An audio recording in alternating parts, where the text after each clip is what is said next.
Ho, ho, ho! Greetings! Welcome to the Christmas chair reviews. Yeah, I'm here to do some Christmas stuff. It's daylight, but it's Christmas, so I can drink when I like, so I can do it now. So Christmas, of course, means movies, and I have got a few to review for you today. Christmas also meant, post that Hobbit hiatus, that the cinema is back with a bang. So I went twice yesterday. Had a day off. Well, we're all off, aren't we now? Come on, take the day off, go home, leave. And I went twice yesterday. Now, the first film I'm going to talk to you about is Night at the Museum, Secret of the Tomb. Now, I have never seen a Night at the Museum film before. Directed by Shawn Levy, who has directed the Night at the Museum films. Some real shit like The Internship and Pink Panther remake. So let's see where we're going to go with this. So I'd never seen one of these films before, and the reason I hadn't seen one is because I thought it would just be boring CGI crap for kids. But it being Christmas, I thought, hey, let's go and get some of this family atmosphere. Let's go and get some Christmas atmosphere. So I went along, packed auditorium, and guess what? One of two ways. It was a boring load of CGI crap for kids. It's not a stinker. It's not an absolute stinker, but it is one of these films that feels like an excuse for CGI. It feels like an excuse. There's no reason for it to exist other than everything comes in trilogies these days. It has to be a trilogy. The plot, it stars Ben Stiller. He's this guard guy, and I hadn't seen any others, as I said. He's this guard guy, and there's a tablet that makes all the things come alive in the museum. The tablet's going wrong. They have to fix it, which means they have to go to London. Another museum, It's weird. There seems to be imagination on show, but there just isn't. It's blank. It's let's have a few more people running around. Who can we have? Who's English? Ben Stiller doesn't seem to be in the mood for this film. Just kind of spends most of the time just saying, "Go over there. We need to go over there." The other people in it, the characters are okay. There was one bit early on with Owen Wilson and Alan Partridge, Steve Coogan, and they get stuck in an air vent thing, and there's a really, really funny visual gag there that I really liked, and I thought, oh, hey, maybe I will get on board with this. But that was it, unfortunately. That was the gag. That was the big gag. Not funny after that, really. There's some exciting stuff for kids. Honestly, a kid behind me clapped at the end. So it's not for me, is it? But, it's, Triceratops running around. There's some monsters around, but it is just an excuse to have these monsters on there. It's not a surprise to see Chris Columbus on the producers list. He did, like, the Percy Jackson films and the first two Harry Potters. It's just weird that there should be imagination here, and when you compare it to something like Paddington, which just felt new, this is it's a bit boring, is the thing. It's a bit boring. The jokes with the caveman who looks like Ben Stiller, oh god, that really got on my nerves. That was actually sapping me. So yeah, not a good one for me, unfortunately. I won't be watching any of the others. Here's my new rating system. We got thrones, a chair, the middle, or stools. And you can take stool at any meaning of the word you like. This film for me is one stool. It's a one stool. You can go up to three either end of the things. But that's a one stool film. So I took an hour out, had a pint to cheer myself up after that, and then I went to see Dumb and Dumber 2, T.O., directed by the Farrelly brothers. I had very low expectations of this. Now, which is a shame, isn't it? Because Dumb and Dumber, the original, is much loved. And I think everyone had high expectations. It hasn't done well at the box office because the reviews have been so bad. So I went into it with low expectations. The good news is that I did not hate it. I did not absolutely hate it. The bad news is that it isn't very good. It's the problem is they've gone for, instead of the character stuff. Well, the first problem is, if you haven't seen any of them, it stars Jim Carrey and Jeff Daniels as these two idiots, and they go on a road trip in the first one, and in this one they go on a road trip to find his daughter, he didn't know about, and they go. The gags are lame, is the thing.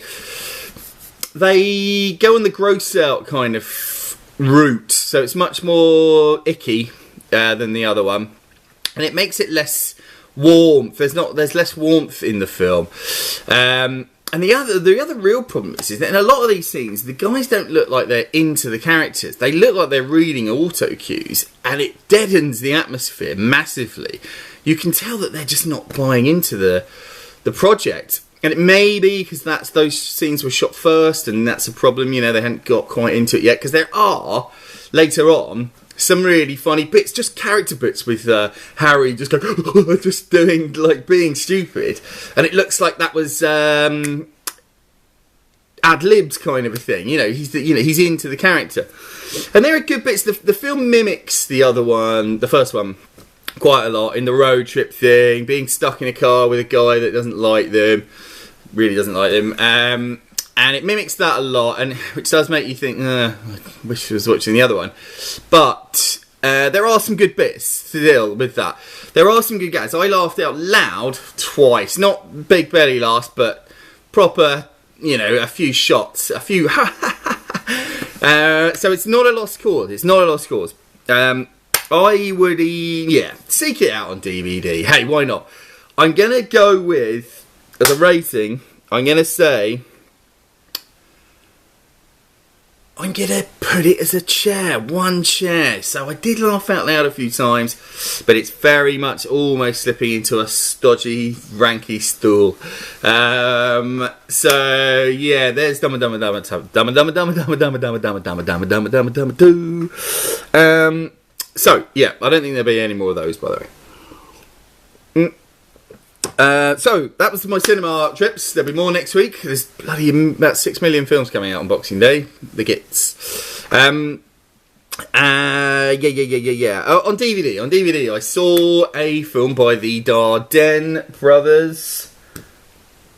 Dardenne. It's not Dardenne. It's Dardenne. They're two Belgian boys who direct these very, very ultra-realist films about just everyday situations in life. And I'd seen one of them before called The Kid on the Bike, and it was really, really good. Just engaging, because these people are very, very real life people. That was a couple of years ago, and this one was from this year, just gone, starring Marion Cotillard, called 2 Days and 1 Night. And that refers to the fact she has lost her job. She's been voted out of her job by her colleagues, and she has to try and get it back. And she has to convince all these people, going around to them over the course of one weekend, trying to get her job back. The reason is they either keep her on or they lose their bonus of €1,000. And it's really heartbreaking, some of this. She's just coming out of a depression, so she's not a well chick. And she's going around to these people, and some of these people are in dire straits, and they're really difficult conversations. And it does put you in mind, what would you do if some of them don't seem to know her that well or don't like her, and it's just a very interesting question. It's shot in this ultra realist style. She's walking around, you're following her back. She's very upset, and there are some real moving moments in this film. I would recommend it. It's a subtitled one, so if you don't like subbies, watch out. But it's good. It's worth seeing. It's a very interesting concept. It's slightly repetitive, maybe, just because she's talking to the same people about the same thing. But it's engaging. It's involving. It's emotional, and they managed to work a few tricks in there to work it.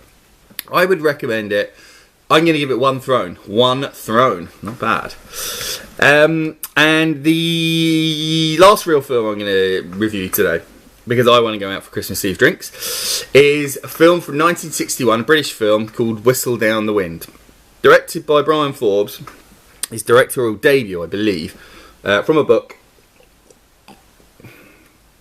Starring Alan Bates and Hayley Mills and Bernard Lee. And it's about these children who live on a farm, and they find a man in the barn, and he is a man on the run from a crime.